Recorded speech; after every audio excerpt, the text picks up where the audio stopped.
사무엘하 12장 7절로 12절의 말씀 함께 찾아보겠습니다. 사무엘하 12장 7절에서 12절의 말씀, 제가 하나님 말씀을 여러분께 봉독해 올리도록 하겠습니다. 이것은 저와 여러분에게 주시는 하나님의 말씀입니다. 나단이 다윗에게 이르되 당신이 그 사람이라. 이스라엘의 하나님 여호와께서 이와 같이 이르시기를 내가 너를 이스라엘 왕으로 기름 붓기 위하여 너를 사울의 손에서 구원하고 내 주인의 집을 네게 주고 네 주인의 아내들을 네 품에 두고 이스라엘과 유다 족속을 네게 맡겼으니라. 만일 그것이 부족하였을 것 같으면 내가 네게 이것저것을 더 주었으리라. 그러한데 어찌하여 네가 여호와의 말씀을 업신 여기고 나 보기에 악을 행하였느냐? 네가 칼로 햇사람 우리아를 치되 암몬 자손의 칼로 죽이고 그의 아내를 빼앗아 네 아내로 삼았도다. 이제 네가 나를 업신 여기고 햇사람 우리아의 아내를 빼앗아 네 아내로 삼았은즉 칼이 내 집에서 영원히 떠나지 아니하리라 하셨고 또 여호와께서 이와 같이 이르시기를 보라 내가 너와 내 집에 재앙을 일으키고 내가 네 눈앞에서 네 아내를 빼앗아 네 이웃들에게 주리니 그 사람들이 네 아내들과 더불어 백주에 동침하리라. 너는 은밀히 행하였으나 나 온 이스라엘 앞에서 백주에 이 일을 행하리라 하셨나이다 하니. 아멘. 주님의 평강이 여러분과 함께.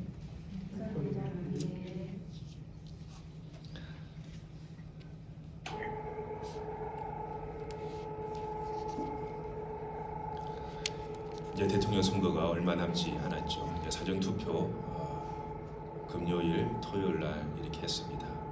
한 나라의 지도자, 한 나라의 왕, 한 나라의 이 대통령을 뽑는다는 것은 그야말로 너무나도 중요한 그런 시점에 우리가 와 있습니다. 오늘 이 한 나라 이스라엘의 왕이었던 이 다윗에 대해서 우리가 잠시 말씀을 나누고자 합니다. 여러분, 다윗은 어떤 사람이었나요? 다윗은 가장 볼품없는 양치기 목동에 불과했던 그가 진짜 하나님의 그야말로 그 은혜로 이스라엘의 그 왕이 되는 그 자리까지 간 사람이 이 다윗이었습니다. 첫 마음 다르고 나중 마음 다르다고 왕이 되고 나니 모든 것을 다 가지게 됐죠. 그야말로 권력이 생겼습니다. 우리 사회도 마찬가지죠. 어떤 문화적인 힘을 가진 사람이 이 문화적인 권력을 가집니다. 어떤 경제적인 힘을 가진 사람은 이 경제적인 권력을 가집니다.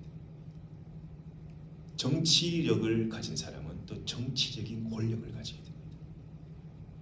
또 종교도 마찬가지죠. 종교적인 힘을 가진 사람은 이 종교의 권력을 가지게 됩니다. 근데 그 권력이 영원하지는 않죠. 그런데 문제는 그 권력을 잘 사용하면 되는데 그 권력을 잘못 사용하면 패가 망신한다. 우리 뉴스에 여러분 잘 봐서 아시겠지만은 그 한순간에 자신의 그 위치를 이용해서 자신의 어떠한 권력을 이용해서 위계 질서에 의한 권력 남용에 걸려서 지금 추운 감옥에서 또 불명예스럽게 퇴진해야만 했던 그런 정치인들을 여러분은 보셨을 것입니다. 이같이 하나님께 주신 권력은 잘 선용해야 되는데 그 선용하지 못한 권력이 잘못된 길로 가게 되면 선에 쓰이지 못하고 죄와 악을 저지르는 데 쓰게 되면은 결국 하나님의 징계를 받을 수밖에 없다라는 것입니다. 자, 오늘 이 이야기는 여러분 아마 많이 들어본 이야기일 겁니다. 이 우리아의 아내, 이 밧세바죠. 여러분 우리아란 뜻이 뭔지 아십니까? 야훼의 빛이란 뜻입니다. 야훼의 빛, 우리아. 와, 이름이 너무 좋죠. 우리아는요, 그야말로 충성스러운 충직한 그야말로 일꾼이었습니다. 장군에게서는 그야말로 둘로 뺄 수 없는 그냥 충직한 군사였는데 이 우리아의 이 아내, 이 밧세바를 범한 다윗.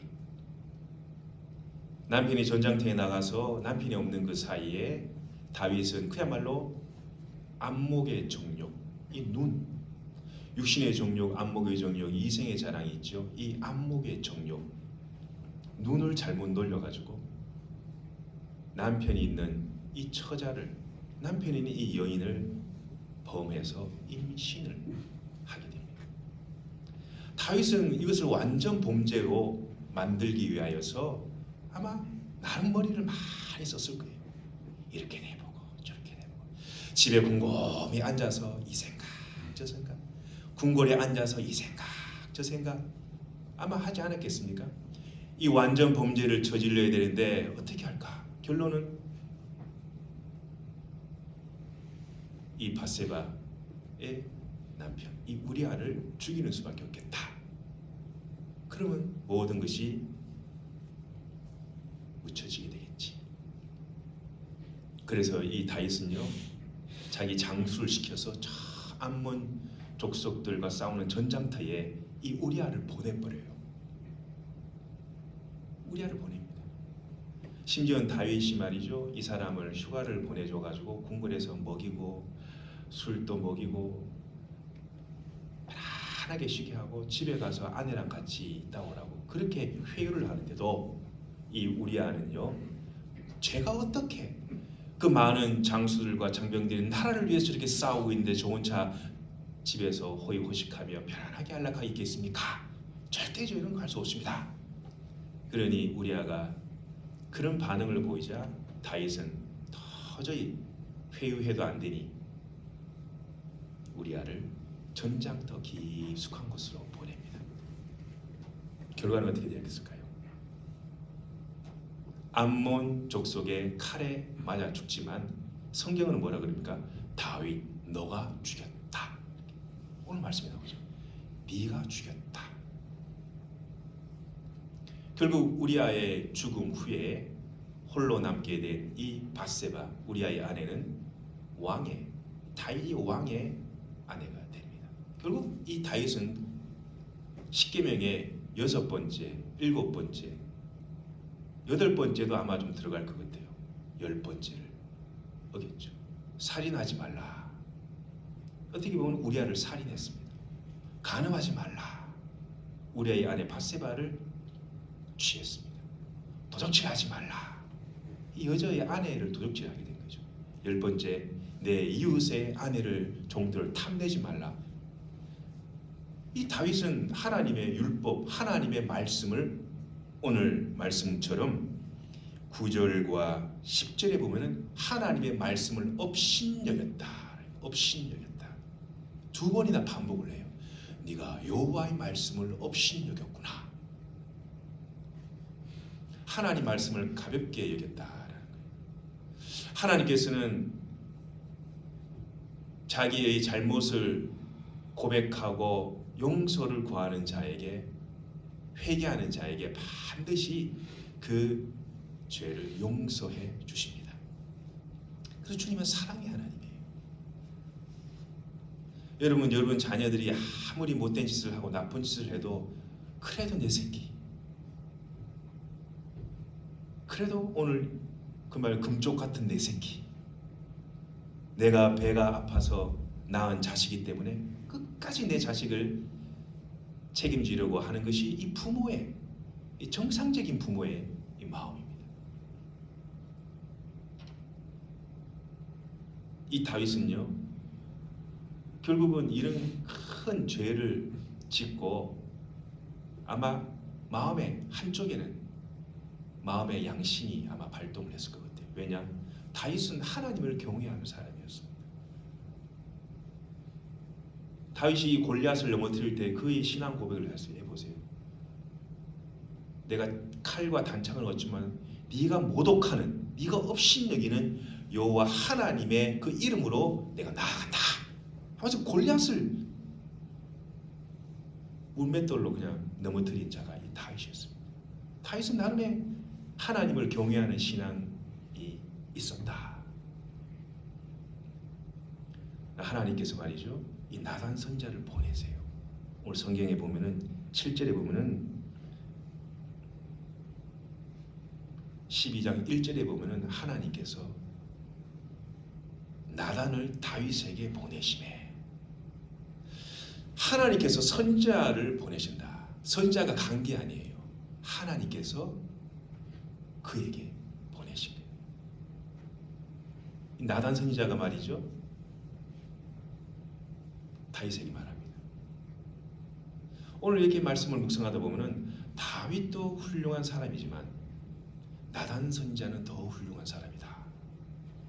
여러분, 절대 권력을 가진 그 당시 고대 사회에서의 왕이라는 것은 그야말로 무소불위의 권력을 갖고 있습니다.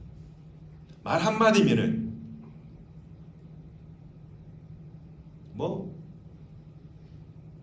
마음대로 할 수 있는 것이 왕이었어요. 그런데 이 다윗이 말이죠, 하나님이 보내신 이 나단 선지자의 그 말을 듣고 자기의 그 잘못을 사울처럼 회피하거나 누구에게 그 책임을 전가하거나 혹은 슬쩍 그걸 눈 감아주거나 모른 척하거나 그러지 않고 다윗은요, 제가 하나님께 범죄하였습니다.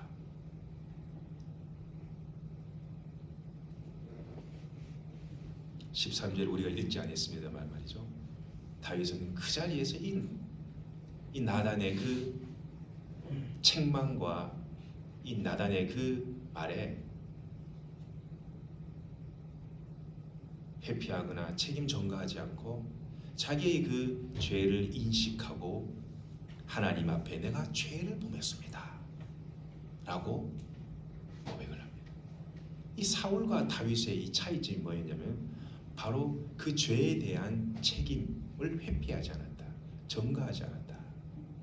그 마음 가운데는 이 다윗이 그 속에 하나님을 경외하는, 하나님을 무서워하는, 두려워하는 마음을 갖고 있었다라는 것입니다. 하나님께서는 이 다윗의 이 죄를 용서하시되, 그렇지만 그 죄는 용서하시지만 하나님은 반드시 그 징계를 하신다. 하나님께서 왜 그 죄에 대한 징계를 하시냐? 하나님은 사랑의 하나님이시지 않느냐? 하나님 모든 걸 다 용서해 주시지 않느냐? 하나님 왜 사람을 징계하시느냐? 미워서 그러시냐? 그렇지 않습니다. 하나님의 징계는요, 단순하게 그 사람이 잘못했으니 그 죄값을 치러라 가 아니에요. 하나님의 징계는 그 자를 성화시키기 위한 거예요. 변화시키기 위한 거예요. 그 사람의 성품이라든가 타고난 성품이 바뀌겠습니까마는 그 사람의 기질은 바뀌거든요. 생활과 그 사람의 인격이 변화될 수 있도록 하나님께서는요, 때론 우리를 징계를, 인생의 매를, 회초리를 들게 됩니다. 결국 말이죠, 그 징계가 없으면은 그 죄로 망해버려요. 육에 대해서는 죽더라도 새로운 주님의 영광스러운 부활의 날에 그 영체로 다시 태어나도록 하기 위해서 하나님께서는 반드시 그 사랑하는 자에게는 징계를 하신다. 징계가 없다, 그럼 하나님 나를 버렸구나 라고 생각하시면 돼요. 징계가 있다, 하나님 나를 사랑하시는구나. 그래서 신앙이, 그래도 인격이, 신앙이 높은 사람은 그 징계를 받을 때 하나님 원망하고 불평하지 않죠. 그 가운데서도 하나님께 감사를 합니다. 이 징계가 없었더라면 제가 망나니처럼 돌아다녔을 것인데 하나님께서 또한 이것을 통하여서 나를 변화시키시고 죄인을 성화시키기 위한 하나님의 방법이구나 라는 걸 생각하고 또 하나님께 감사하는 분도 계시죠. 이 세상에서 죄를 짓고 그 죄값을 치르지 않으면 심지어 왕이라는 사람, 이 다윗 한 나라의 지도자, 오늘날 따지면 대통령이죠. 한 나라의 지도자가 이 세상에서 저지른 그 죄값을 치르지 않으면 장차 영원한 멸망으로 가서 거기서 반드시 죄값을 치르게 되어 있습니다. 그래서 하나님의 이 징계라는 것은 단순하게 왜 그래요 하나님, 왜 제가 잘못해서 이런 일을 저에게 허락하시는 거예요 가 아니라 하나님의 징계, 우리 성도가 하나님께 받는 그러한 징계는 하나님의 공의의 발동이라는 거예요. 그리고 어떻게 보면 하나님의 그 사람을 사랑하신다는 그 사랑의 표현이 때로는 우리에게 징계로 다가올 때가 있습니다. 그러나 우리 인간이라는 것이 어떻게 100% 죄를 안 짓고 살 수 있겠습니까? 죄를 짓지 않고 살 수가 없습니다. 그러나 죄에 대해서는 반드시 그에 따른 징계가 따른다라는 것을 알고 우리가 최대한 죄를, 악을 가까이 하지 않는 노력을 해야 된다. 이것이 중요합니다.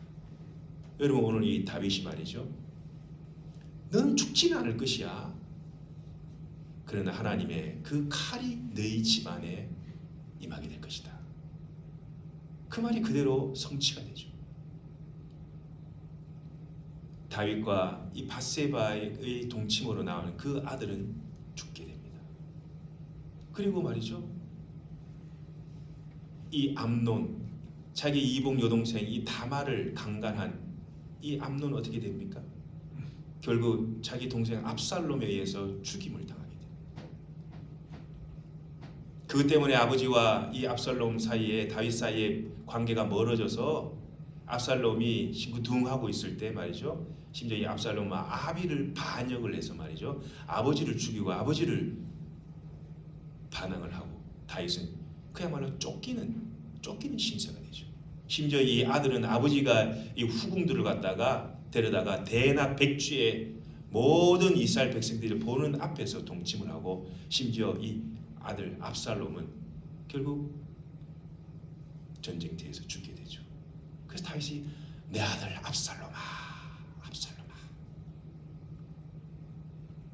그러나 역사는 이렇게 흐릅니다. 하나의 말씀이 성취가 되죠. 솔로몬을 낳았지만은 솔로몬은 이방 여인을 취하여 나라가 나뉘고 결국은 이스라엘 백성들이 BC 586년에 남유다가 멸망되고 BC 722년에 북이스라엘이 멸망하는 나라 없는 신세가 되어 70년간 저 포로 생활을 하고, 그런 이 한 나라의 왕의 그 잘못된 한 행위가 얼마나 큰 결과를 낳게 되느냐. 여러분, 어찌 보면 저와 여러분은 하나님의 왕으로 부른 왕 같은 제사장들이에요. 그리고 저와 여러분은 어떻게 보면은 다 하나님 말씀을 부여받고 하나님 말씀을 직접적으로 읽고 듣는 선지자적인 사명을 갖고 있습니다. 목사님만요? 아닙니다. 저와 여러분이 다 그런 하나님의 선지자적인 사명과 왕 같은 왕적인 제사장적 사명을 갖고 주님께서 예수 그리스도를 통하여 우리에게 그러한 권세와 권리를 주셨다라는 겁니다. 죄를 범한 자는 반드시 그 징계와 그 대가를 치르게 됩니다. 그것이 어떤 대가였습니까? 예수 그리스도께서 그 대가를 치르셨어요. 우리 인간이 말이죠, 하나님의 엄청난 그 죄를 짓고 하나님께서는 다 용서하시는데 어떻게 대가를 치르냐? 자기 아들을 죽여야만 했어요. 누군가 희생이 따라야만 했어요. 죄는 용서하시되 하나님은 반드시 그에 대한 대가를 치른다. 그러면 우리는 악을 멀리하고 깨어 기도하지 아니하면은 내가 그 죄의 자리, 악의 자리, 교만한 그 자리에 내가 갈 수밖에 없다. 그래서 시편 1편 1절에 뭐라 그럽니까? 복이 있는 사람은 악인들의 꾀를 따르지 아니하고 죄인들의 길에 서지 아니하고 오만한 자, 교만한 자들의 자리에 동석하지 않는다. 그것이 복된 사람입니다. 여러분, 악을 멀리하세요. 죄를 멀리하세요. 교만한 사람들과 자리를 멀리하시기 바랍니다. 왜요? 여러분과 저가 살기 위해서 그렇습니다. 천국은 누가 대신 가주는 것도 아니고 누가 대신 해주는 것도 아니고 같이 가는 것도 아니에요. 언젠가 하나님 앞에 나 홀로 그 길을 가야만 하는 것입니다.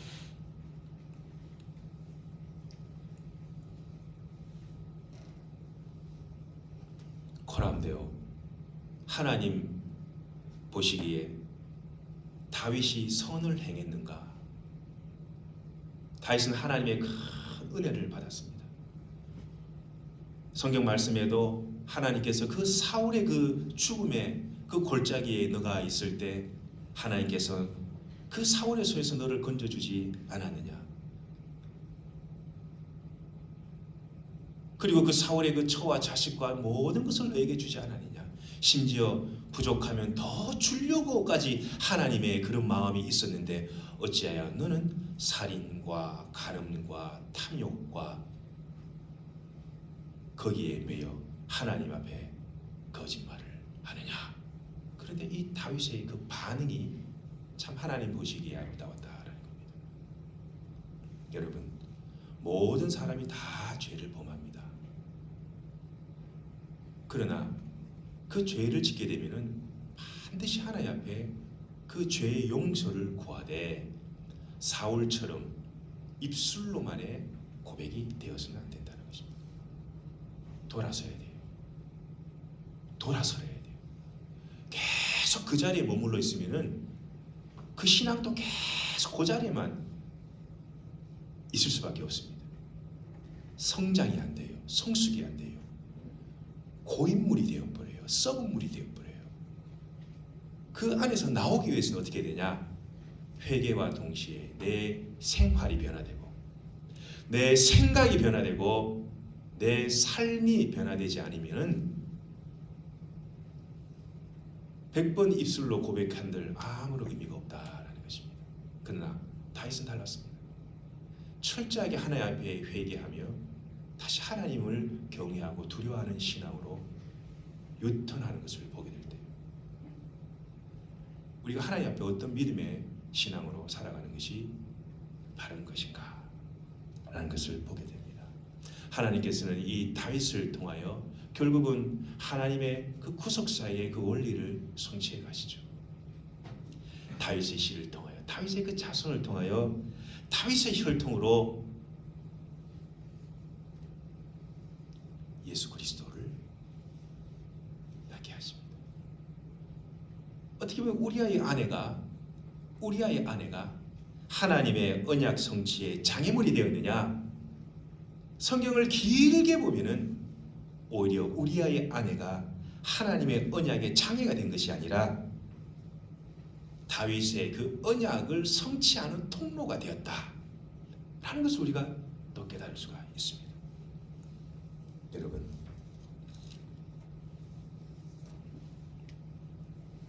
하나님 말씀을 업신여기지 마시기 바랍니다. 여러분, 우리 인생들이 죄를 짓는 것이 보면은 하나님 말씀을 업신여기는 게 많아요. 무지하든가 하나님 말씀에 대해 무지하든가 아니면 하나님 말씀을 알면서도 그것을 가볍게 여기든가 둘 중에 하나입니다. 우리아를 죽인 살인과 밧세바를 취한 이 간음은 하나님 말씀을 결국 업신여기기 때문에 하나님의 징계가 따른다라고 주님 말씀하시죠. 여러분, 하나님의 말씀과 죄의 자리는 서로 반비례합니다.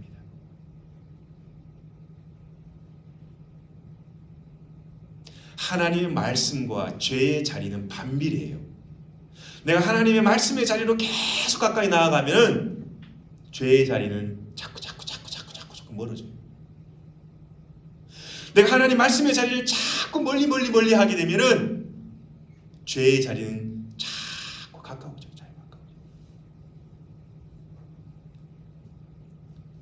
그러다 보면 어떻게 될까요? 죄를 죄로 인식을 못한다는 거예요. 사람이 그래요. 하나님 말씀을 멀리 하잖아요. 죄의 자리에 가까우게 됩니다. 그게 루틴화 돼버리면은 죄를 인식하지 못해요. 아, 이런 것이 죄인가? 남도 다 하는데 뭐 이게 죄인가?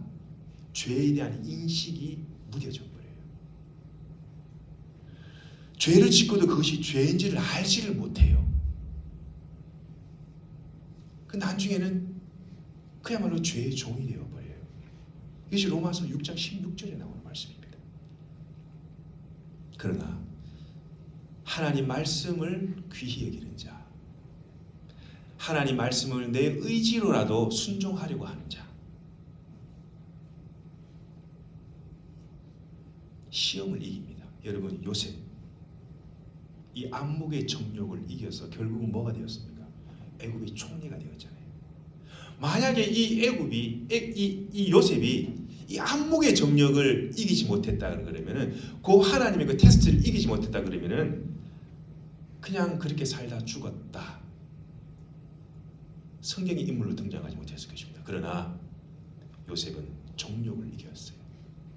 눈에 보이는 그 육신의 정욕을 이기고 하나님이 그를 존귀하게 만드셨다는 것을 볼 수가 있습니다.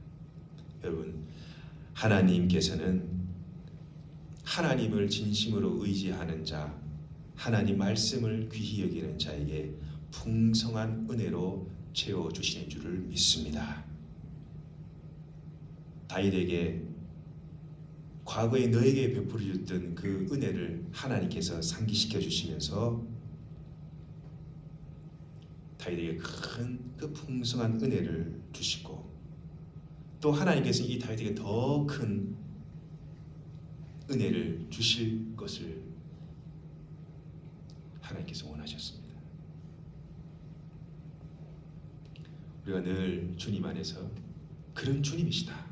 하나님께서는 자기를 의지하는 자에게 풍성한 은혜로 꼭 채워주신다라는 것을 우리가 잊지 않고 감사하며 죄의 자리, 악의 자리에 멀리함으로, 또 과도한 욕심을 부리지 않으므로 하나님의 깊은 은혜를 깨달아 다윗이 받았던 하나님의 그 은혜와 복이 저와 여러분에게도 함께 할 수 있기를 주님의 이름으로 간절히 축원드립니다. 기도하겠습니다.